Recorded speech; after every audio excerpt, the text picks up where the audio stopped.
Hey, this is Stephen A. Williams, president and founder of the creditrepairshop.com. And what I want to talk about is make a quick video for Santander, uh, for the Santander multi-state settlement lawsuit, the relief that is supposed to happen for people. And it's happening for a lot of people, but it's also not happening for a lot of people. Just to reiterate, Santander Finance or Santander Consumer Finance subprime auto lender agreed to a settlement with 34 states attorney generals to forgive uh, a certain amount of repo deficiency debt from people that they repoed, and they've also agreed to give a certain group of people in the class action lawsuit their vehicles and titles and forgive their loan. They've also agreed to take the negative information off of individuals' credit reports, and they also agreed to do a payout of what shows on their website, $244, which could be more than 244. That's just going to be determined after they um, see how many uh, uh, people they're going to have to provide relief to, and then how much of the funds are left. Now, I want to quickly answer a question here. So this will be a very short video, but this is one that I get a lot. And by answering this and making this short video, this is the one that I want people to be able to find quickly here on YouTube so they can know that they got to continue moving. All of my other videos about Santander also talk about continually pushing and not giving up and seeking relief. But I had a comment here. A person said that they called 5 times to the executive team with yielding no results. And they said that they do not renegotiate, no settlements. Flat out said that this person said that I'm not covered in the settlement. Settlement was from 2010 to 12/31 2019. Person said that they got their loan 4 days after the final date listed. Now, let me just tell you that that's by the settlement. Yeah, you uh, are not included in the settlement per se, but look at the settlement and look at what they said they were going to do moving forward. These are the two things that you have to go on. Basically, let me just be straight up with you. If you call and you say you're trying to be in the settlement and they look and they show that you're not in the settlement, and then you say I want to get some type of relief or anything, you're making it so easy for them not to. You're making it easy for them to say no because you haven't given them anything that they have to fear about your account. Things that they need to fear about your account if you were not included. Santander stated, number one. Well, first let's go with let's first go with what they admitted in court to doing. They admitted that dealers or someone was manipulating the applications that were being submitted to get a loan from their company. That dealers were inflating people's income, they were deflating the amount of their monthly expenses so they could get them a loan for the car. Right there, you could say, I want to look at my loan application with you because I believe that someone could have manipulated the information on there. This is in the lawsuit on what they said happened. See, right now when you talk to them, you're just like in their minds, you're just trying to get out of paying for the car. But now you stack something on that they already agreed was a problem, which made this whole lawsuit thing go down and made them settle. I believe in it. That's if you believe that someone potentially manipulated my application with you, and I want to see it. because that individual or that dealer is going to get in trouble for lying on that application.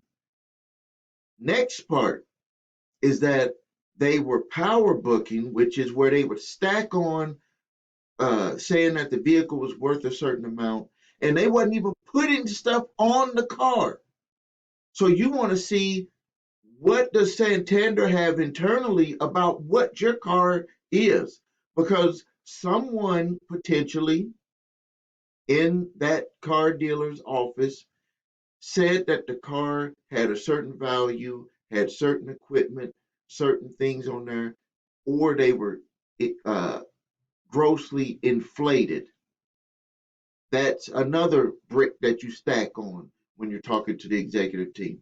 Now let's get to the big one. The big one is that they have had an internal score. See, when you went to get your loan and you filled out an application to get to buy the car, to get the car financed, you didn't know that the dealer was giving that to Santander, and Santander was not using your credit score. They were using an internal score to approve you for the loan. It doesn't matter if you wasn't going to get approved by another lender. You don't know. Maybe you did get approved, but maybe Santander was paying the dealer more money to bring the loan to them. See, let me tell you something that you maybe don't understand about auto loans.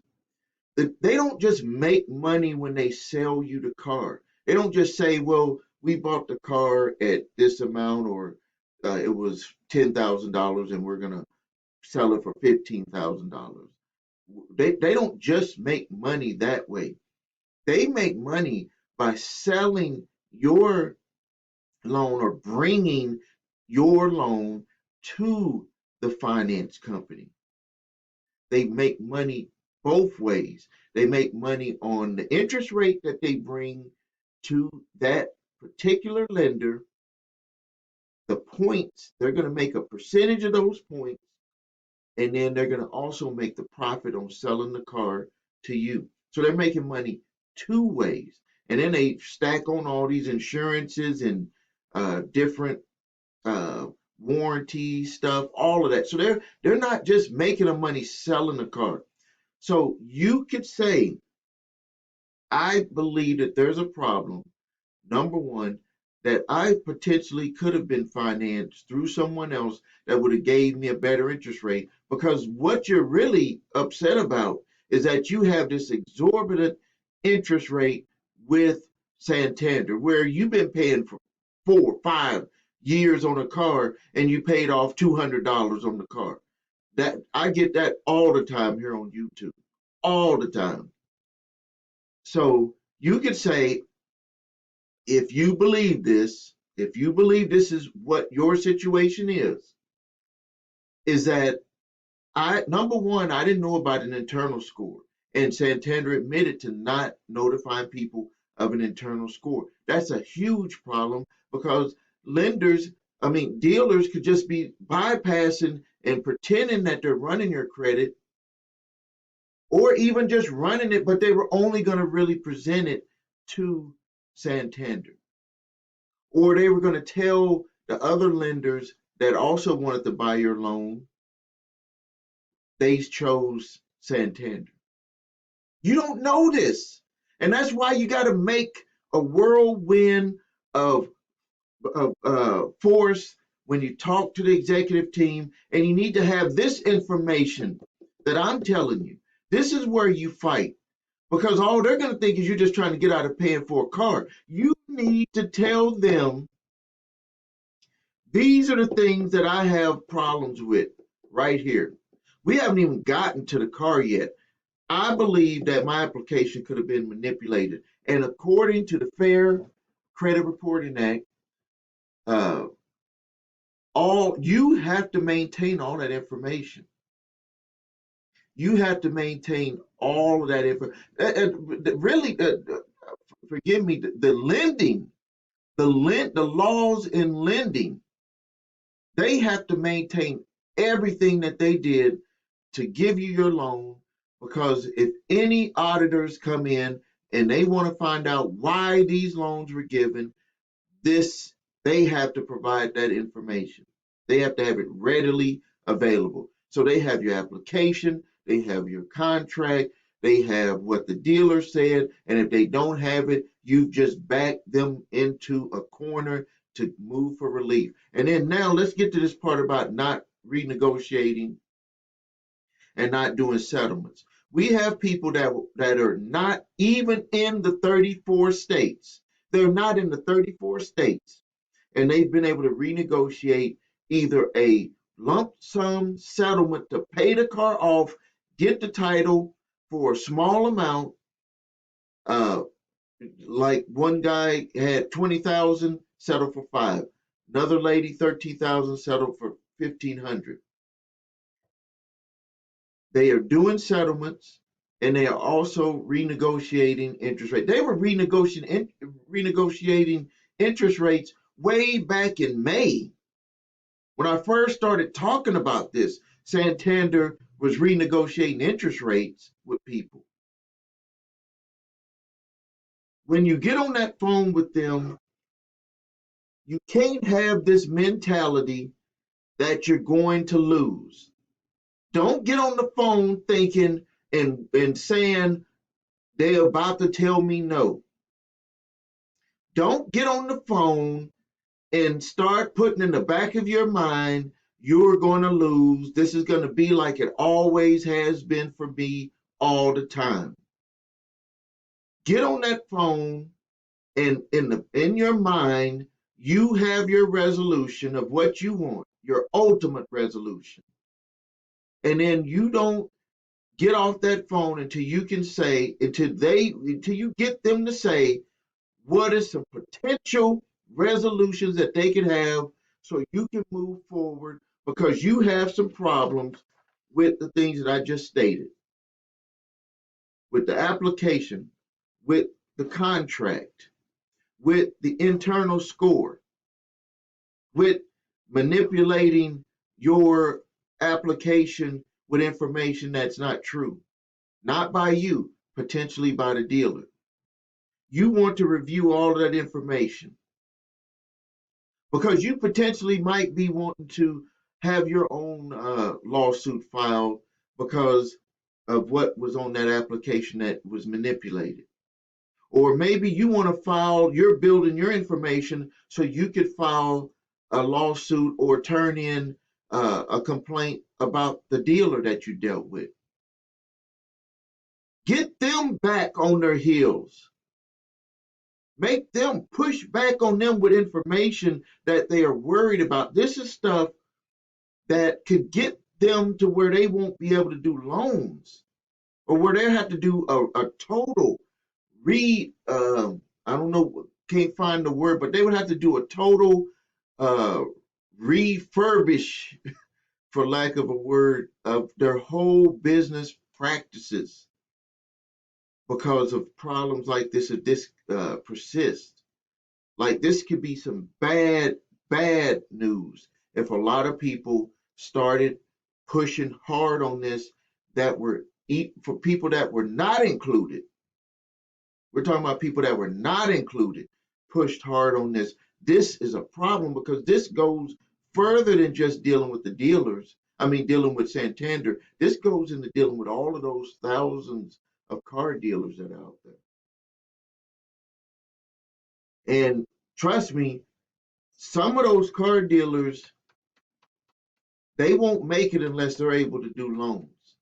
People don't just come in there paying cash for cars all the time. So this is what you got to do. Push. Don't be afraid. Push. You'll get it done. Something is going to happen for you. All right. So I'm going to end the video here. If you need help with your credit, please visit us at thecreditrepairshop.com. If you need your reports and scores, please visit the website, your3scores.com. Those are posted right here. Please subscribe to my channel. Please comment. Please watch the videos and watch them again, because you're going to always get something out of it when you watch it second time, third time, fourth time. I'm saying that because I know how our minds work. You'll get information and then you'll focus on that one piece and then you'll forget the other pieces. I want you to get all of the pieces. I want you to write it down. And then I want you to go out there and I want you to make those calls and I want you to get some sort of resolution. It can happen. All right, I'm going to end the video here. This is Stephen A. Williams, president and founder of the creditrepairshop.com. Thank you.